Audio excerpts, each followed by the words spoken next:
এই শীতকালে ধনেপাতা দিয়ে নানান রকম রেসিপি বানিয়ে খেতে বেশ ভালো লাগে।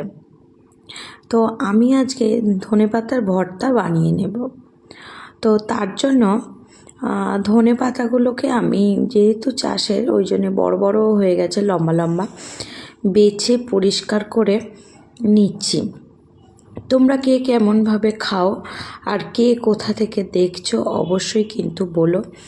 আমার বেশ তোমাদের কমেন্ট পড়তে ভালোই লাগে। আর তোমরা ধনেপাতার কী দিয়ে খাও সেটাও কিন্তু বলতে ভুলো না। ধনেপাতার আবার পকোড়াও হয়, সেটাও যদি কোনো দিন বানায় অবশ্যই তোমাদেরকে রেসিপিটা দেখাবো। দেখো, ভালো করে বেছে নিয়েছি, নিয়ে ওগুলোকে ছোট ছোট কুচি করে নিলাম। ছোট কুচি করে নিলে কী হবে, আমাকে পেস্ট করতে বা বাটতে সুবিধা হবে। একটা জায়গায় নিয়ে এবার আমি ওগুলোকে ভালো করে ধুয়ে নেব।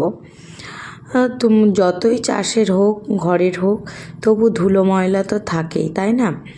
এগুলোকে আমি ভালো করে ধুয়ে নিচ্ছি। নেওয়ার পরে আমি কী করব, কোয়া রসুন আমি ছাড়িয়ে নিয়েছি, একটু নিয়ে নিচ্ছি ছোট্ট মতন টমেটো, আর লেবুটা, পাতিলেবুটা কেটে আমি সাইডে রেখে দিচ্ছি। সবই দিতে হবে। তাতে দিয়ে দেব কটা কাঁচা লঙ্কা।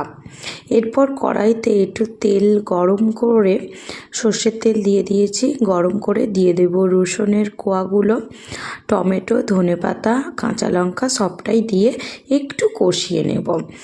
তাতে কি হয়, যদি মানে আমার ঘরে তো বাচ্চা আছে, ওর যদি কাঁচা ফ্লেভারটা যদি নাকে লাগে, যদি না খেতে চাই, তাই আমি একটু ভেজে ফ্লেভারটাকে, মানে রসুনের ফ্লেভারটাকে অন্যরকম করে নিলাম, হালকা করে, খুব করিনি। আজকে করছি কি, আমি একটু শিলনোড়াতেই বেটে নিচ্ছি, মিক্সিতে আর বাটলাম না। আমি ভাবলাম দেখি হাতে বেটে কেমন লাগে খেতে। তো সব কিছু একসঙ্গে বেটে নিয়ে আস্তে আস্তে সবই বাটা হয়ে যাচ্ছে।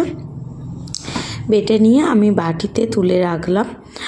আর বাটিতে তোলার পরে আমি এখানে দিয়ে দেবো সেই কেটে রাখা লেবুর রস।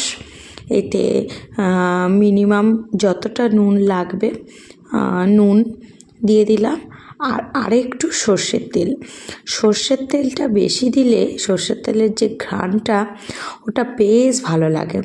ভাত দিয়ে, রুটি দিয়ে, পরোটা দিয়ে খারাপ লাগে না খেতে। তাই আমি সর্ষের তেল, নুন সবটাই দিয়ে সুন্দর করে মাখিয়ে নিলাম। নিয়ে ছেলেকে প্রথমে একটু অল্প গালে দিয়ে দেখলাম, ওকে বলি তুই একটু গালে নে, দেখ সব কিছু ঠিকঠাক হয়েছে কি না। তো ও তো বললো মা ভালোই হয়েছে। দেখো ওর গালে দিচ্ছি। ও তো প্রথমে জিভ বের করেছে, বলছি গালে হাঁটা কর। তো ও বলছে ভালোই লেগেছে।